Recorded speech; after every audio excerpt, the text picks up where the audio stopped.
A few showers, certainly early on over northwest England, and showers will keep going through the day across western Scotland. A few for Northern Ireland as well, but many areas here will be dry, and certainly across much of the southern half of the UK, it's a dry, fine day with decent spells of sunshine, a bit of a breeze and a slightly cooler feel, but still these temperatures are pretty close to average for the time of year. Through Wednesday evening, we'll start to see a bit more cloud spilling into Northern Ireland, turning a little bit damp and drizzly, and that rain will push into western Scotland, where it will linger through much of the rest of this week, through Thursday and Friday as well. But elsewhere, staying largely dry through the rest of this week. Lots of cloud around, and again, it's going to turn milder, but perhaps things turning colder through the weekend. Canary Islands sponsors the weather. I'm Dan Wootton. Join me Monday to Thursday from 9 to 11 for the feistiest and most fun news debate on TV, where free speech reigns. I'll bring you a sharp take on the day's biggest stories, bombshell newsmaker interviews, and A-list guests. And I guarantee you, no spin, no bias, no censorship, and no reason to go to bed. That's Dan Wootton tonight, Monday to Thursdays from 9 on GB News. You're watching GB News live across the UK and the world on our digital stream. GB News is Britain's news channel. We are the UK's home of discussion and debate from all perspectives. We are here for you. Don't forget to join our YouTube community by clicking on that subscribe button. And if you want the GB News app, you can click and catch up on programmes anytime. We love to hear from you, so email us. gbviews@gbnews.uk. Thanks for being part of the GB News family. My name is Andrew Doyle. Join me every Sunday evening at 7 p.m. for Free Speech Nation. This is a show where we address current affairs and news stories of the week with the help of two wonderful comedian panellists. I brought in comics because I want to give it a lighter edge, and also they work for less. See you there.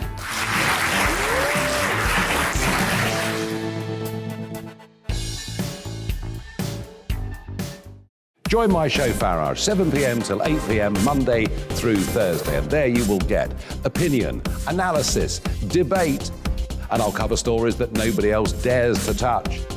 And then for the last 15 minutes, talking pints. We're over a drink. We have a civilised conversation with someone. We very often disagree, but we do it in a grown-up way. Come and join me on Farage.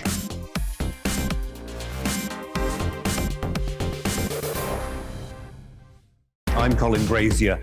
I've reported from more than 70 countries around the world, covered wars from Afghanistan to Iraq, from Lebanon to the Balkans. I'm trying to bring that experience, that feel for events, to the studio. And something else, I'm ready to give an opinion. Today's stories with a spark. Brazier from 8 p.m. weekdays on GB News.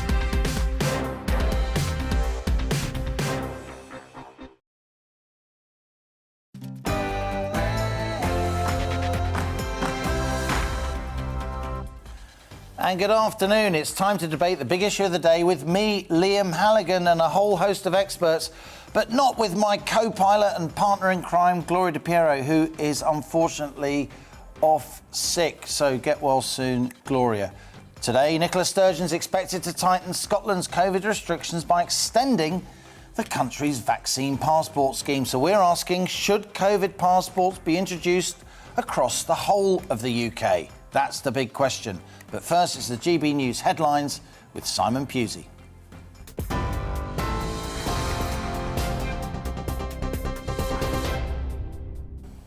Thank you, Liam. This is your news at 2 o'clock. The former Yorkshire county cricketer Azim Rafiq says racism in cricket is worse than in society. He appeared before MPs to discuss allegations of institutional racism at the Yorkshire County Cricket Club. An investigation by Yorkshire concluded Mr Rafiq was a victim of racial harassment and bullying, but nobody was disciplined. Mr Rafiq told the Digital Culture, Media and Sport and Select Committee that abuse in the club went unchecked. Look, there's things that are not right, and we can really all learn from it, and what's happened to me has happened. It'll never change. But my aim was to try and see if my experience can help others. A Liverpool MP says Muslim people in her constituency are facing racial hatred after Sunday's terrorist attack. The 4 men arrested in relation to the taxi explosion have now been released from police custody. The bombing suspect who died in the blast has been named as 32-year-old Emad al-Sway-Almin. The driver, David Perry, survived the incident and has since been discharged from hospital. The terrorism threat level in the UK has been increased to severe, meaning an attack is highly likely. Minister for Security and Borders, Damien Hines, told GB News people should be as vigilant as possible. If you see something that doesn't look right, something that makes you suspicious about something, just to go that extra mentally, go that extra distance to say, yeah, I should report that. And if it turns out to not be significant, then nothing's been lost. French police have evacuated migrants from a makeshift camp near Dunkirk. At least 1,500 people had been living in the camp for the past 6 months, hoping to cross to Britain. The French Interior Minister says a network of smugglers have been dismantled in the region, with 13 people detained. Polish police say migrants at the border have been attacking them with stones, leaving one officer hospitalised. Border guards used water cannon against the thousands of migrants trying to cross the border into Europe. The EU is accusing Belarus of orchestrating a migration crisis at its border in retaliation for the sanctions it imposed after Belarus's fraudulent elections. To date, there have been reports of 11 deaths. Manchester City footballer Benjamin Mendy has been charged with 2 additional counts of rape. The 27-year-old is now facing 6 counts and 1 of sexual assault, which relate to 4 people over the age of 16. He'll appear at Stockport Magistrates Court tomorrow. A debate and vote on MPs' conduct is on the Commons' agenda this afternoon. Last night, an attempt to scrap the controversial standards reforms that sparked Westminster's sleaze row was blocked by Conservative MP Christopher Chope. Former Labour MP Stephen Pounds told GB News that sleaze is endemic.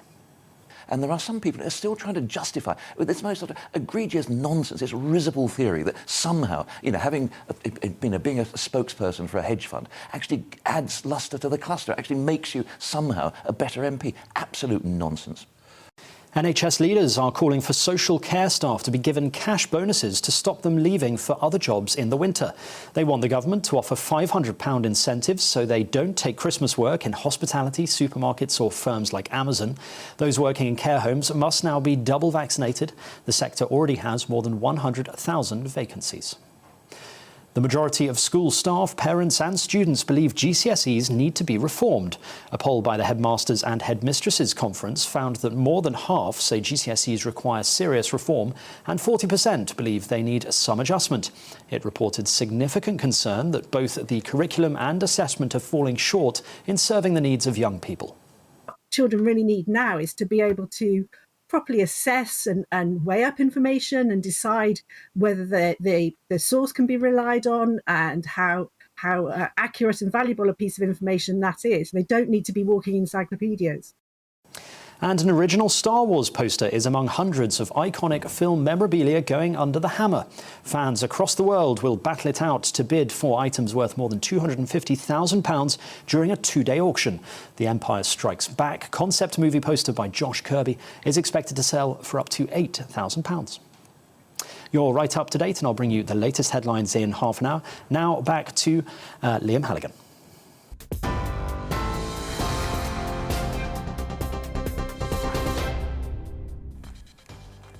Coming up today, in the next hour, we're expecting Nicola Sturgeon to announce an extension to Scotland's COVID passport scheme. So we're asking, should COVID passports be introduced across the UK? And it's not just our guests that we're going to hear from, because we want to hear from you. Email us, gbviews@gbnews.uk, or tweet @gbnews. Stay with us.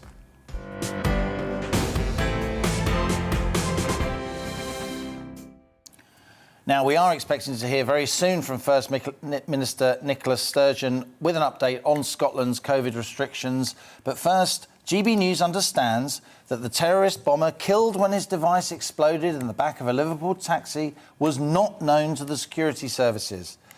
Emad al-Sway-Almin died when his device detonated in the vehicle as it pulled up in front of Liverpool Women's Hospital on Sunday morning, of course, Remembrance Sunday.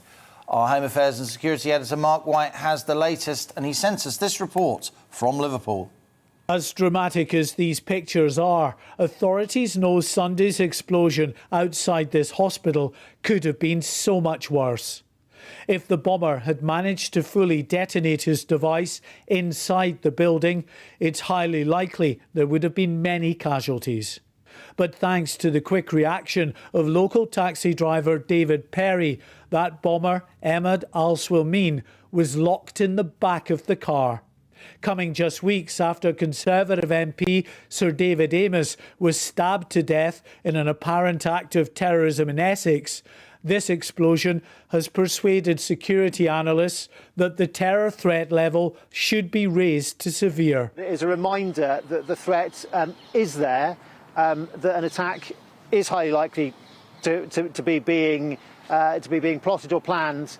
And so therefore we need to be alert. Anybody obviously who has information about this incident, please contact the police or Crime Stoppers anonymously if you prefer. But also more generally, if you're suspicious about something, if something doesn't seem right, then please report it, because our counter-terrorism effort, the amazing work done by our brave law enforcement and security service, they rely on all of us for the information to help them to do their work.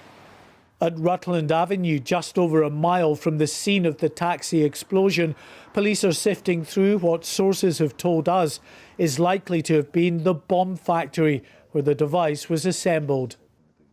Al-Swilmeen had only just started renting this property in recent weeks. Back at the hospital, the scene of the blast, there is also still intense police activity. As forensic teams continue to sift through the remains of the taxi, a priority for counter-terrorism detectives is trying to establish the makeup of the device, where the ingredients came from, how it was constructed, and crucially, whether there are any other devices still out there. Elsewhere, a controlled explosion was carried out in a field in nearby Sefton Park, which police say is linked to Sunday's attack. There is no specific threat to the area, but I have asked for patrols to be increased right across Merseyside. Incidents such as this are very rare, but I would ask people to remain calm, but also be vigilant and alert. Police say there is no specific intelligence of any other planned attacks.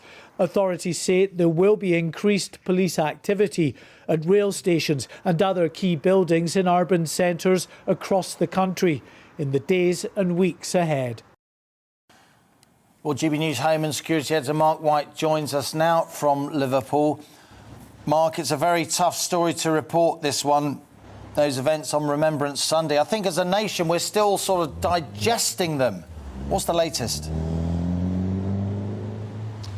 Well, in terms of the investigation, it's still what police would term a fast-paced investigation. There were 4 men, all under 30, who were arrested in the hours after this luckily failed bomb attack when the device did not fully detonate. It was still enough of an explosion to kill the attacker, though, and to set that vehicle ablaze. It could have been so much worse had he got into the hospital, if indeed that was his intended target, and if that bomb had fully detonated. It was certainly packed with enough explosives, but the detonator charge, that sort of primary charge, was the only part of that bomb that actually exploded, and the main charge didn't ignite. The 4 men who were arrested have now been released as part of the ongoing inquiry. We often see people, associates, friends, relatives of a suspect taken in for questioning, and then if there is nothing to suggest that they were in any way involved in this incident, then they are released, and that's what has happened here, Liam. Mark, we know the bomber, the deceased bomber, was an asylum seeker. How worried are the authorities about the vetting system? And is this bomber thought to be a lone wolf or part of a broader cell, if you like, of terrorists? Well, on that first part, they are concerned. They've been concerned for some time about those who cross from the channel in small boats and in the back of lorries. A number of them, they're told by the people traffickers who push them across the channel towards the UK to throw away their identity documents, to make it much more difficult for the authorities to get a handle on who they are, and to ensure that perhaps they are then, when they're entered into the asylum system, it becomes much more difficult then to return them to their country of origin. So that is a tactic that the people smugglers have adopted, but part and parcel of that tactic, when the police and the authorities don't know who an individual is, it's much more difficult for them, very difficult indeed, to delve properly into their background. And remember, a lot of these people will be coming from parts of the world that are very dysfunctional, at war. Some of them, of course, fleeing places like Syria and areas like Iraq and parts of Africa where they have very dysfunctional governments. Well, part of the problem with that dysfunctional government is that it's then also very difficult for the authorities here to liaise with those government agencies and to find out much about an individual from that country, and whether there are any concerns about whether or not they have been involved in terrorism. And this is pertinent because it's a similar situation is playing out just in Eastern Europe at the moment on the borders of Poland, Lithuania and Belarus. Now, the Lithuanian authorities have taken some 4,000 asylum seekers in who've come across over the border from Belarus in recent months, and they say that more than 24 of those 4,000 people who have sought asylum in their countries, they've managed to do background checks on, and they found that they have links with extremist groups, we understand, out of Syria in particular, so groups like ISIS and other groups that were fighting in the civil war out in Syria. So a great deal of concern at the potential for those who have been given asylum or have entered the asylum system to, if they have not obviously been properly vetted, then there is a great deal of concern, as I say, that the authorities have about who they are, what their intentions might be. Complex situation. Thanks for that, Mark. Mark White, the GB News Home Affairs and Securities correspondent. And Mark will continue to give us updates on the hour from Liverpool, the latest on that bombing on Remembrance Sunday. Now, the Home Secretary's begun crisis talks with France over the English Channel migrant crisis, vowing to stop 100% of migrant crossings. That's a direct quote. Priti Patel was due to meet Interior Minister Gerald Darmanin in person yesterday, but cancelled her Paris trip following the bombing outside Liverpool Women's Hospital on Remembrance Sunday that we were just hearing about from Mark. Now, our South East of England reporter Ellie Costello has more on this story and reports from Dover. There was a meeting late last night between Priti Patel and her French counterpart, Gerald Darmanin, and it came after a record-breaking week last week for migrant crossings across the English Channel. 1,185 people crossed in a single day last Thursday. That was only 8 days after the previous record, where 853 people crossed in a single day the week before. So this is what we're seeing, record after record, week after week after week, and we're now in mid-November and there's no signs of those numbers easing. I don't know how much you can see of the water behind me, but it is very still and very calm. That's one of the reasons why we have seen quite so many people crossing in November. It hasn't been seen before. This is usually only something we see in the height of the summer, but that's one of the reasons why this late night meeting was called between Priti Patel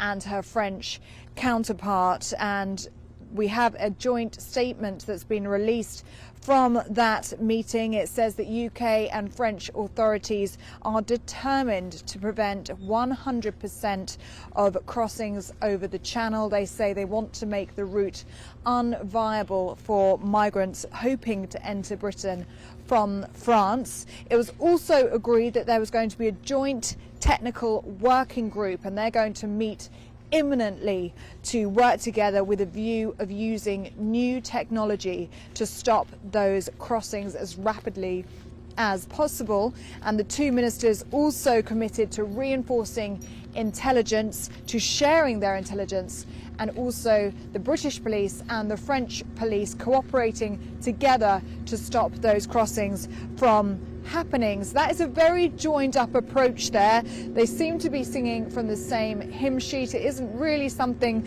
that we have heard before.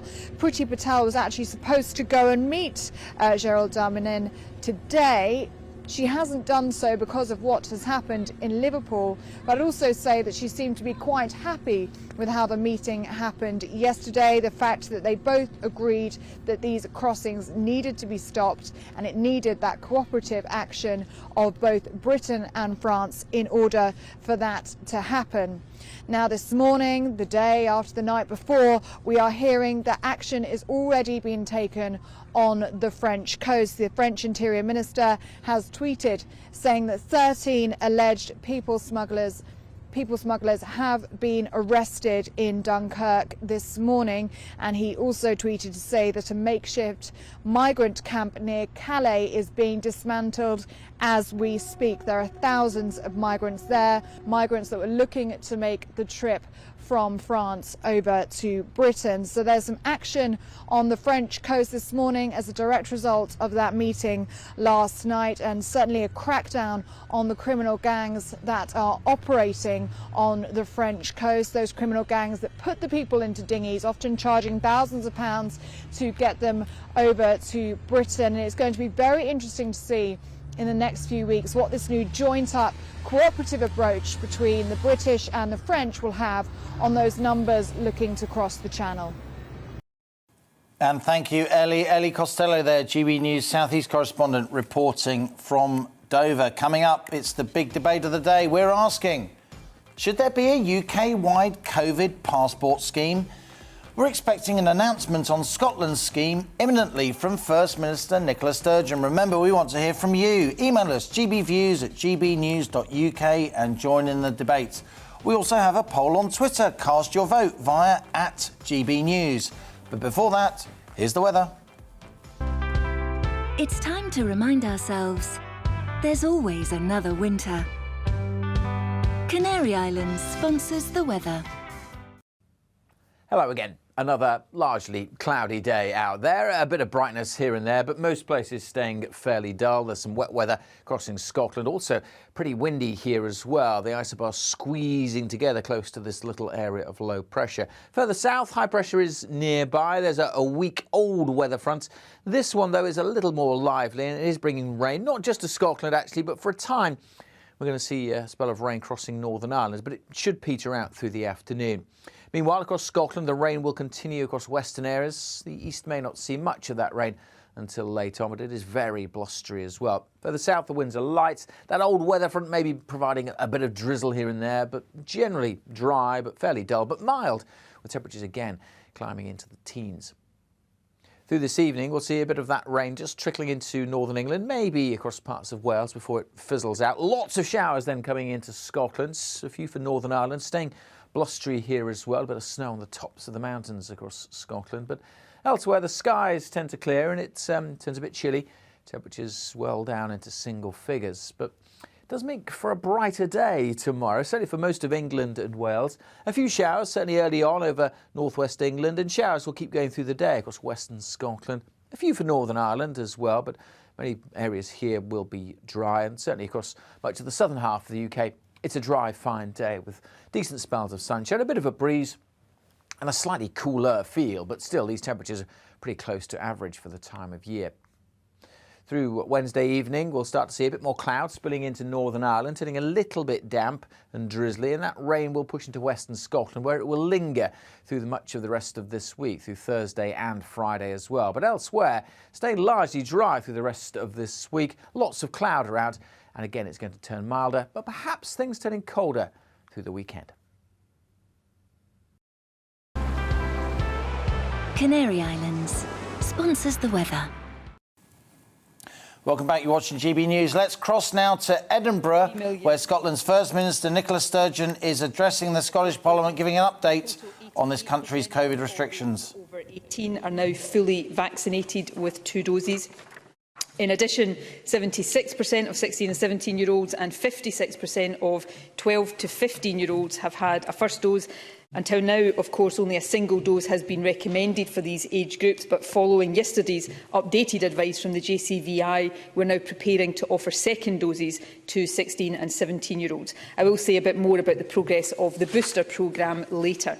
However, it is worth pointing out that on first, second and booster and third doses, Scotland is currently the most vaccinated part of the UK. That is down, of course, to the incredible hard work of everyone involved in organising and delivering the programme, and I want to record my thanks to each and every one of them. Today's weekly update, of course, coincides with the latest 3-week review point for the remaining COVID regulations, and so I can confirm that at our meeting earlier today, the Cabinet agreed to keep the current regulations in place with no immediate changes. However, we also considered, though we have not yet reached final decisions, the possibility of future changes to the COVID certification scheme, and I will say more about that shortly as well. The numbers reported in recent days here in Scotland, which I'll come on to talk about in more detail, illustrate the need for continued precautions. So too does the challenging situation being experienced again across Europe. Several European countries are currently dealing with a sharp increase in cases.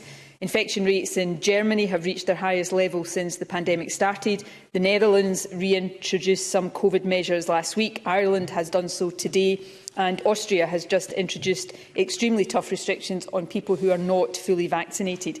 All of this is a reminder that governments everywhere are grappling with the same issues and dilemmas that we are. The threats posed by COVID are very much still with us, even though they have been mitigated by vaccination, and the race between the virus and the vaccines has not yet been won. The situation here in Scotland also bears that out.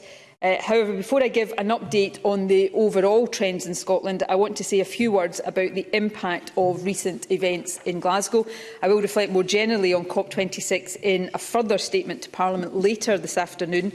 However, while we can't yet draw final conclusions, I can confirm now that there is no sign so far of any significant spike in COVID cases associated with COP26. Rigorous measures were put in place to minimise the risks of transmission. For example, anyone entering the main summit site, the Blue Zone, had to provide evidence of a negative lateral flow test result. Information published earlier today by Public Health Scotland suggests that of the people officially affiliated with COP26, approximately 4 in every 1,000 tested positive for COVID through routine lateral flow testing. This contrasts with survey data for the Scottish population as a whole, which suggests that last week 12 people in every 1,000 had COVID. And in total, since the 15th of October, 291 people with COVID across Scotland reported attending a COP-related event. That includes satellite meetings and demonstrations, as well as the main summit itself. That represents less than half of 1% of all those who tested positive for COVID over the past month and reported through Test and Protect. All of this, at this stage, Presiding Officer, suggests that the mitigations that were put in place for COP were effective, and I want to put on record my thanks to delegates for their compliance and indeed to everyone who worked so hard in the run-up to and during COP26 to secure the safest possible environment. More generally across Scotland, we have seen a gradual increase in cases over the past 2 weeks, from just over 2,500 new cases a day to approximately 3,000 cases a day at this stage. It is important to note, though, that this headline figure masks some distinct variation between different age groups. For example, cases amongst under 60s increased by 14% during the past week, and much of this increase was in people under the age of 20. By contrast, cases in the over 60 age group fell over the past week by 11%. Now, this is likely to be due, at least in part, to the success of the booster programme, which of course is prioritised amongst the older population, and I'll say more about that shortly. The decline in cases amongst older people may also explain why, despite the overall increase in cases, the numbers in hospital with COVID have reduced slightly in recent weeks. 3 weeks ago, 917 patients were in hospital with COVID. Today, there are 779, and the number in intensive care has also fallen, although very slightly during that time, from 59 to 57. However, all of that said, the number of patients in hospital with COVID is still extremely high. If cases continue to increase, then notwithstanding the age profile, we are likely to see hospital admissions and occupancy start to rise again.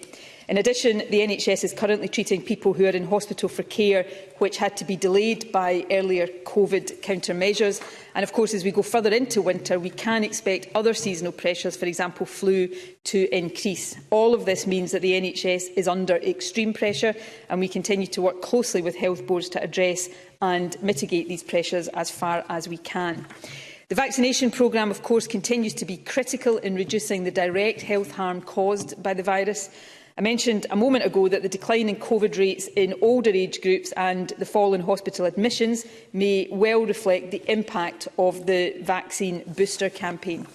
I can confirm that more than 1 million booster jags have now been administered, and over 70% of the over 70 age group have now had a booster. We know that a booster jag significantly increases the effectiveness of the vaccine, so this high level of uptake is extremely important, and we will continue to push it up as far as possible. The programme took a further step forward yesterday with the launch of the online booking portal. Everyone aged 50 to 59, together with unpaid carers and household contacts of the immunosuppressed and anyone eligible for a vaccine who's not yet had an appointment, can now book online at NHS Inform. Since yesterday morning, more than 54,000 people have made online bookings, and more than 8,000 people have made bookings through the national helpline, which can be called on 0800 0300 8013. That's 0800 030 8013. It is, of course, important to remember that boosters can only be given 24 weeks after someone's second jab. Therefore, for many in the 50 to 59 age group, appointments will only be possible from December onwards. It's also worth pointing out that people living in Orkney, Shetland, the Western Isles and the NHS Highland Health Board areas will not use the online booking system, but instead receive information direct from their health board about local appointment arrangements. As I mentioned earlier, the JCVI updated its advice yesterday. In addition to recommending second doses for 16 and 17-year-olds, it also recommended booster jags for people in their 40s. I very much welcome this, and the Scottish Government will now move to implement this new advice as quickly as we can. And we continue to work with health boards to ensure that the overall programme is delivered as rapidly as possible. However, it is worth taking stock of the situation as of now. This winter vaccination programme is the largest and the most complex ever undertaken in Scotland. However, since the first week in September, more than 3 million flu and booster jags have been administered. Take-up rates have been encouraging, and this is providing vital protection as we head into winter. So once again, I'm hugely grateful to everyone helping get jags into people's arms as quickly as possible. And I also want to take this opportunity again to urge every single person who is eligible for vaccination, whether for a first or second jab or a booster or third jag, to please take up the offer without delay and get the flu jag too if you are eligible. Getting vaccinated remains the single most important thing any of us can do to protect ourselves, our loved ones and our communities. It is impossible to overstate how important it is to get vaccinated, so if you haven't already, please do so now. You could be saving your own life or the lives of your loved ones. You will be reassuring others, including those most at risk, some of whom have clinical conditions that mean they cannot get vaccinated themselves. You will be helping those working in the NHS, and you will be maximising our collective chances of getting through this winter without the need to reintroduce any restrictions. Presiding Officer, in my view, choosing without good reason not to be vaccinated is deeply irresponsible. Getting vaccinated, on the other hand, is a civic duty, and it is the most precious gift we can give to others at this time. The vaccine programme is and will continue to be the bedrock of our efforts to control COVID. However, other baseline mitigations remain in place, and they are also important. Lateral flow testing, as I mentioned earlier, appears to have been effective in limiting transmission during COP. That should remind all of us that these tests are a really important way of detecting infection, particularly in those without symptoms, and therefore preventing onward spread. So I would again encourage everyone to do a lateral flow test at least twice a week, and especially if you are attending events or mixing with people in other households. The tests can be ordered free through NHS Inform or collected from test sites and local pharmacies. Face coverings also continue to be a simple but important mitigation and remain a legal requirement on public transport, in shops and when moving around in hospitality settings. Well, that was First Minister Nicola Sturgeon addressing the Scottish Parliament in Edinburgh. Quite a cautious statement. She warns about cases being high in Scotland. Cases are currently between 3,000 and 4,000 a day in Scotland compared to 7,000 in the summer.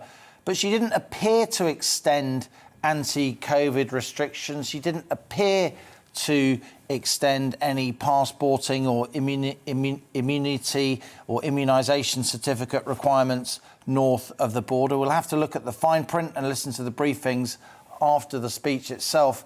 But let's kick off the debate now. Joining us is the political commentator Richard Taylor, who says there's no scientific or medical basis for COVID passports. Richard, what did you think of what you just heard there from First Minister Nicola Sturgeon? Cautious, but it doesn't seem that she's going for fully blown COVID passports, as some people thought she would. Well, given her previous record, it's quite surprising. I mean, first of all, Liam, I just want to mention something she said. She talked about Austria being under tough restrictions. Tough restrictions? What planet is this woman on? What we've seen happening in Australia is completely immoral. It is against our human rights. To lock people away based on their medical status is abhorrent. And I fear, and I'm afraid, if we've seen here in Wales, Liam, we've seen the introduction of vaccine passport in cinemas, concert halls and theatres. And even right now, as I'm speaking to you, there is a debate going on here in the Welsh Parliament where Mark Drakeford has been questioned by the Welsh Conservative Deputy Leader at the moment, Paul Davies, on whether or not he'll extend vaccine passports into the hospitality industry. That's pubs, hotels, anywhere you want to go for a meal. And he hasn't ruled it out. That's just broke in the last couple of minutes as I've been watching your show. And so it's clear to me the direction of travel that these governments are taking is they're moving toward not just a cautious approach, but taking away people's social and civil liberties. When is it right for people to be excluded from parts of society because they choose, whether vaxxed or unvaxxed, to show their medical status to somebody on a door or at a cinema or whatever it might be? This is discrimination in front of our eyes, and I am shocked at the lack of outcry that is from media, especially mainstream media. Thankfully, that GBNews and many other channels like yourself are giving people like myself platforms to come on and share that, because there are dissenting voices against this. I mean, this is, first of all, let me give you a perfect example. Not only is there no medical or scientific evidence to show that vaccine passports stop the spread, because you can spread it as a vaccinated person. We have seen here in Wales, the Health Minister, Eluned Morgan, addressed the chamber here in the Welsh Parliament and said, we're basing this on anecdotal evidence, not scientific, not medical, so it's just their opinion. So they're imposing societal changes on people's lives in Wales based on their opinion, without any say from the public or the citizens of Wales. And I'm afraid Scotland will go down the same road. I do not rate Nicola Sturgeon's record on the handling of the pandemic. It's been absolutely appalling. So it has been here in Wales. We've got the highest rates of the virus, and if they think a vaccine passport or a paper certificate is going to stop that spread, then I'm afraid they are way behind any sense of common sense than anybody else I know. Richard, it's good to hear from you. Richard Taylor, as ever. I'm afraid we're out of time. We've got to go to the news headlines. But just to be clear about the vernacular we're using here, back in May 2021, of course, the government across the UK introduced the idea of vaccine certificates, the NHS apps you get on your phone when you travel. What's happened in Wales is an extension of that, so-called vaccine passports for use in nightclubs and large events, as Richard Taylor said there. The question at hand here is this going to be introduced in Scotland? And judging from that statement we heard earlier from Nicola Sturgeon, it seems to us that it isn't going to happen. Right, after the break, we want to hear your opinion on this. Should there be a UK-wide COVID passport scheme? Join the debate next here on GB News. But first, it's the headlines with Simon Pusey.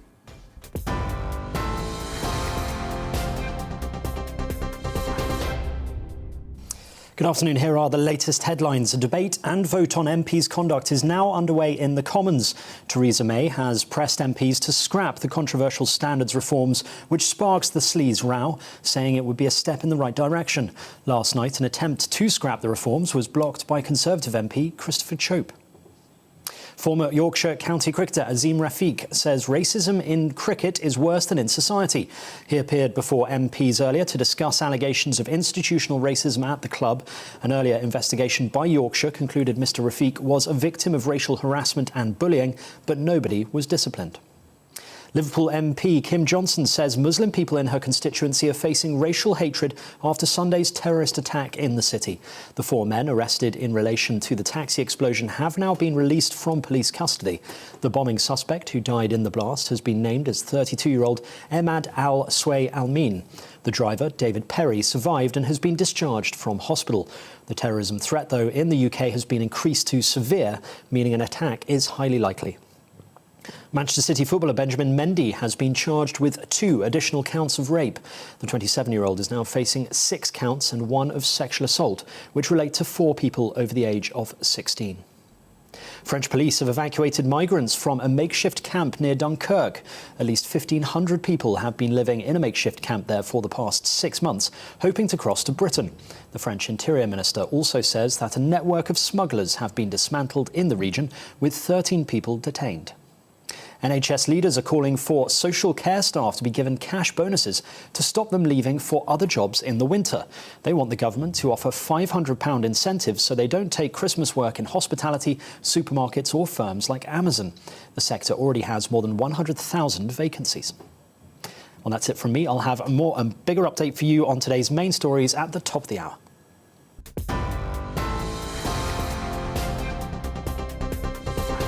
You're watching GB News live across the UK and the world on our digital stream. GB News is Britain's news channel. We are the UK's home of discussion and debate from all perspectives. We are here for you. Don't forget to join our YouTube community by clicking on that subscribe button.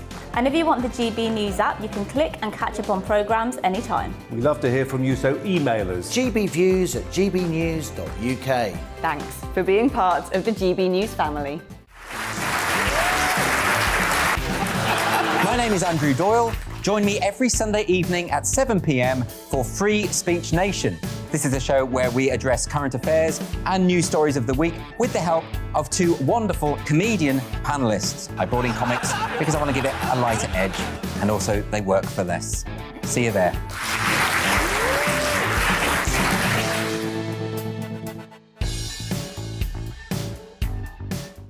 Join my show Farage, 7 p.m. till 8 p.m. Monday through Thursday. And there you will get opinion, analysis, debate, and I'll cover stories that nobody else dares to touch. And then for the last 15 minutes, talking pints. We're over a drink. We have a civilised conversation with someone. We very often disagree, but we do it in a grown-up way. Come and join me on Farage.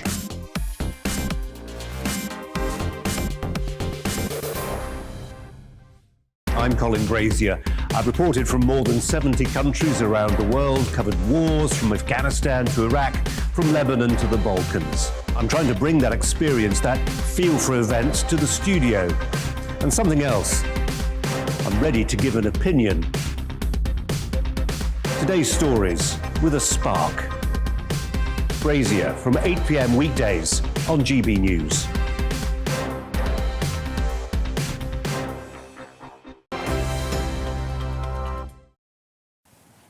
Welcome back. You're watching GB News. We're discussing the issue of COVID passports, vaccination certificates, and asking if they should be introduced across the UK.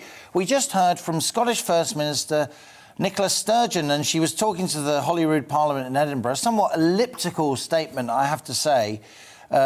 Nicola Sturgeon indicated that vaccine passports could be extended in Scotland, but they're not being extended for now. We're delighted to be joined by microbiologist at the University of Aberdeen, Hugh Pennington, who says in principle those vaccine certificates, COVID passports are a good idea. Professor Pennington, great to have you with us here on the show. Always delighted to hear from you. It seems to me that the First Minister is still hedging her bets. Yes, I think she's been under very intense lobbying basically from the hospitality industry that to bring any more restrictions in would be catastrophic from the business point of view. And of course, all these decisions, you have to balance the damage that is done, not to public health, but to, people's businesses and livelihoods and all that kind of thing, as against the potential benefits that might come from a restriction in terms of reducing the number of infections and the number of hospital admissions and deaths and all that kind of thing. And it is a very, it's a very difficult decision to take because there's no easy answer. There's no easy, judgment has to come into it.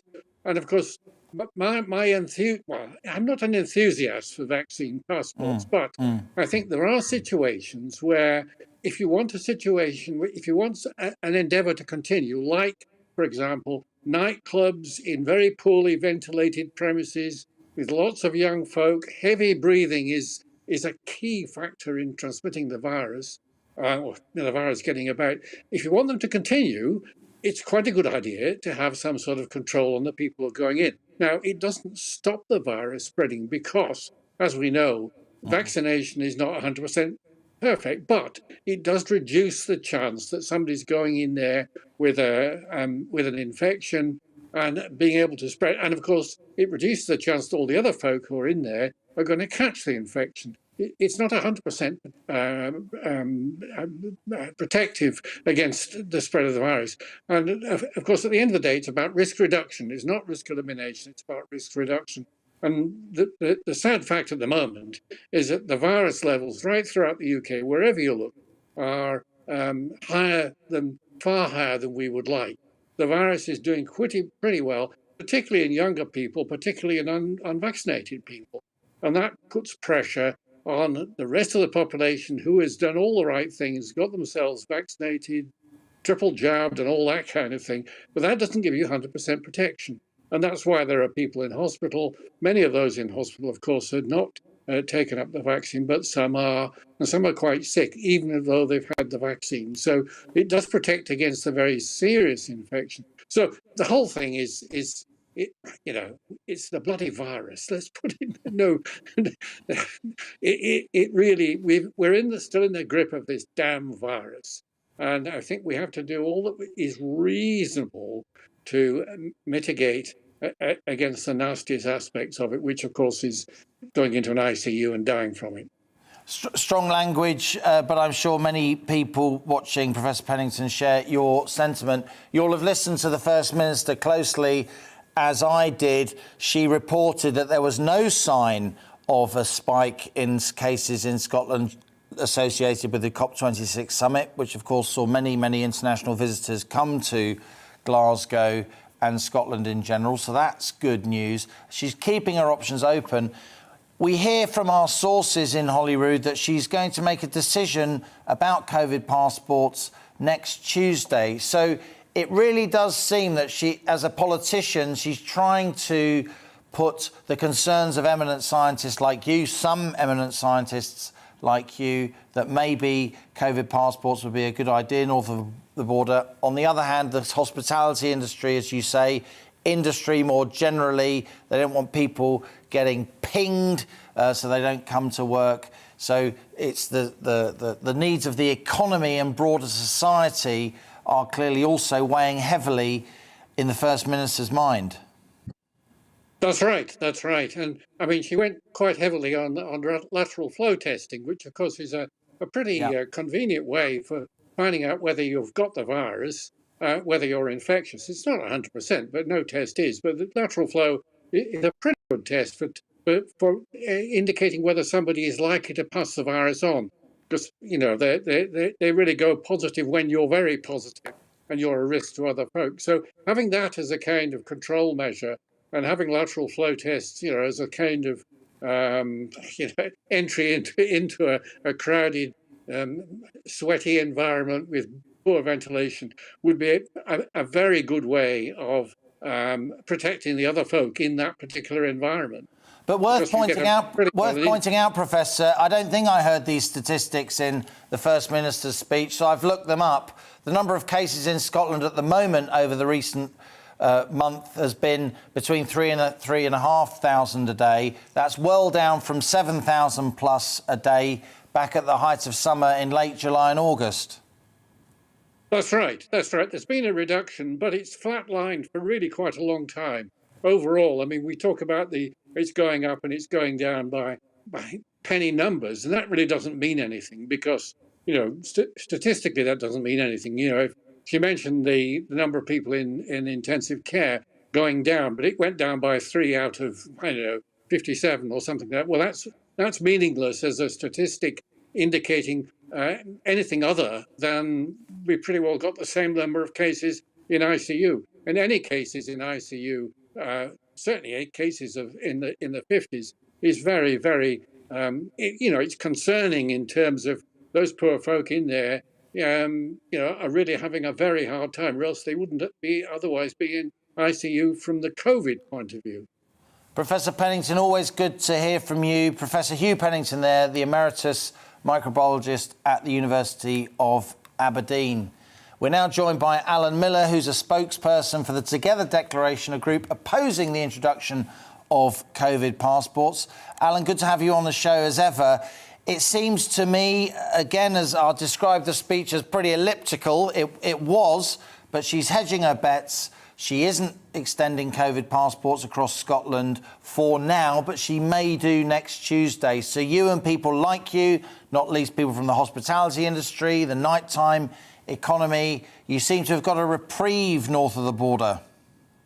Well, it's not really a reprieve, Liam, because we've already had a situation where nightclubs have got vaccine passports and we've seen a reduction in 50% of business.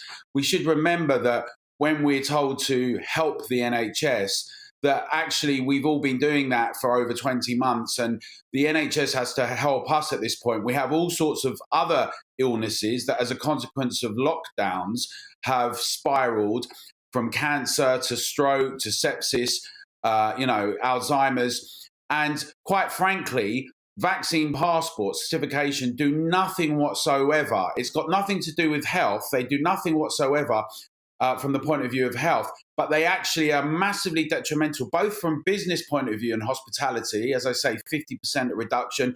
We've already lost hundreds of thousands of jobs and tens of thousands of premises. But actually, in terms of our liberties and our freedoms, the idea that we have to show our papers to strangers to participate in normal life is absolutely abhorrent. There's no medical foundation for this, right? As the Prime Minister has said, you can have a vaccination and you can transmit it. You also may not have a vaccination and have far higher immunity, as we've seen from many studies now.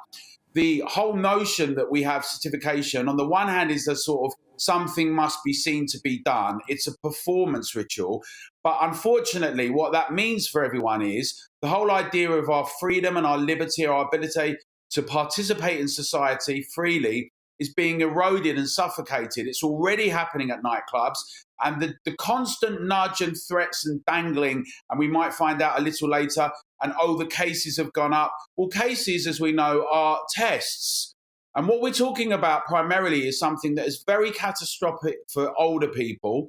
But actually, the demographic we're talking about has limited impact, as all of the figures we now know for this long period. So this whole thrust to impose these measures and have vaccine passport certification is utterly wrong, very damaging. And I'd encourage everyone to let their members of the Scottish Parliament hear their voices, as well as throughout the UK. That's why we ask people to sign the togetherdeclaration.org. Okay. The reason I said reprieve, Alan, is because had she extended vaccine passports north of the border today, as many people thought she would, you can bet your bottom dollar that would have put pressure on the government at Westminster to do the same. I know you feel strongly about this. You started a petition. You got 125,000 signatures challenging the government to not introduce or extend vaccine passports. And to the Together Declaration, I know you're protesting tomorrow outside Westminster to stop COVID passes. But what would you say to those people? And there are many of them. The opinion polls show, Alan, whatever you may think briefly, what would you say to people who are still scared of COVID and want these vaccine passports? Well, I think the thing is, we have to say, if 90% of people in Britain have been vaccinated, that was meant to protect them. We're now talking about boosters. Many older people are having boosters. We should remember that it's for a very particular group. The elder of the population and vulnerable people are highly at risk. As you get younger, certainly under the ages of 50 and 40, the risk diminishes enormously. And vaccine passports are not going to help protect anyone. It's very clear that people understand this is very different to a discussion about vaccines. We've already seen in the discussion in Scotland and in the UK generally that there are nudges to try and encourage people to get vaccinated. Don't do that. Win hearts and minds. Have a discussion. Engage people. But vaccine passports, COVID certification will do nothing whatsoever to protect anyone. What they will do is they will damage enormously business. I'm sorry, Alan, we got to leave it there. All views represented here on GB News. You are co-founder of the Together Declaration, which has got 125,000 signatures. You're protesting outside Westminster tomorrow against vaccine passports. And now on the other side of the debate, we're delighted to be joined by a GP in London, Dr. David Lloyd, who thinks the introduction of COVID passports would be a good idea. Dr. Lloyd, great to have you on GB News as ever. It strikes me that the First Minister's hedging her bets. She's not going for an extension to vaccine passports north of the border, at least not yet. Well, you're the politician expert. I'm just a GP, and she hasn't said no. And I gather that Mr. Johnson is thinking about it, and I'm hugely in favour of it. We need to do everything we can to stop this virus. 1,000 people died last week from COVID. I mean, do we want to go on having 1,000 people dying of COVID every week? We must do everything we can. Your previous speaker talked about nudging. I think that's right. So if this nudges people to get their vaccines because they have to show their passport when they go out at night, then please, let's nudge away. We need people to do this. Very interestingly, did you see the fuss about a certain supermarket's Christmas campaign this week? So Santa Claus was made to show his COVID passport on the advert. And they're very clever people, these advertising people, aren't they? They've done their research. They know that the population of England will say, bravo for Santa Claus showing his passport on this ad, because they've done the research. They know that most people in this country want a passport. They want to be able to say, look, I've had my vaccinations, so I am not going to catch COVID unless I'm extremely unlucky. How would you feel, someone who is a publican who knows that the index case for someone who died of COVID came from their pub? So I think there's a huge groundswell of opinion that COVID passports should be part of the package of things we do to get rid of this terrible disease. We should be wearing masks more often. We should be doing lateral flows before we go out to our Christmas parties. We should have COVID passports, and everybody over the age of 40 should have their third COVID vaccine. Am I telling stupid things? Am I saying stupid things? You said, Dr. Lloyd, with all respect, you said that 1,000 people died of COVID last week. Maybe 1,000 people died with COVID. To have COVID on the death certificate doesn't always mean that you died from the symptoms of COVID, does it? A lot of our pathologists have commented that they're encouraged to put COVID on the death certificate, even if somebody's caught COVID in hospital and it's nothing to do with their sad demise. But you balance that out against the other deaths that don't have COVID on the death certificate that probably were COVID. We know that there is a huge difference between the number of deaths we're recording and the number of people that actually had COVID. So I think 1,000 deaths is probably an underestimate rather than an overestimate. So what would you say to Boris Johnson, despite the implications for business, despite the implications for the economy, despite the fact that briefly, Dr. Lloyd, COVID symptoms among people under 70 are overwhelmingly very, very mild, you still think we should carry COVID passports and wear masks in public for the foreseeable? I'm afraid it isn't just age that's a risk factor for dying of COVID. It's if you're obese, if it's your male, if you're diabetic, if you've got chronic lung disease, if you're a heavy smoker or a heavy drinker, you are going to die of COVID much more like in much larger numbers than other people. So yes, age is a major risk factor, but there are lots of others as well. And unvaccinated men like me are at huge risk of dying. So it isn't just about age. We must fight this disease on every front we can, like the Christmas adverts, like the COVID passports, like wearing masks, like doing lateral flows before Christmas parties, like just getting vaccinated. These are simple things we've just got to do. We have 364 cases per 100,000 of COVID at the moment. In the United States, where everybody says, oh my God, hundreds of thousands have died, what's their rate of COVID at the moment? 72. I mean, it's just. But we are testing a lot more than many other countries, aren't we, Dr. Lloyd? You have to make that qualification. We're testing a lot more per 100,000 than the States and Germany. No, there are many countries that test more than us. Many countries that test. We've got to leave it there. Sorry. Thank you, David Lloyd, GP in North West London, for joining us as ever. You're watching Piero and Halligan on GB News. Unfortunately, Gloria is off sick. We wish her well and that she gets well soon. We're back tomorrow at 2 p.m. and in just a moment, it's Darren McCaffrey, GB News political editor. He'll have your daily dose of politics. That's next. Stay with us. It's time to remind ourselves there's always another winter. Canary Islands sponsors the weather. Hello again. Another largely cloudy day out there. A bit of brightness here and there, but most places staying fairly dull. There's some wet weather crossing Scotland. Also pretty windy here as well. The isobars squeezing together close to this little area of low pressure. Further south, high pressure is nearby. There's a weak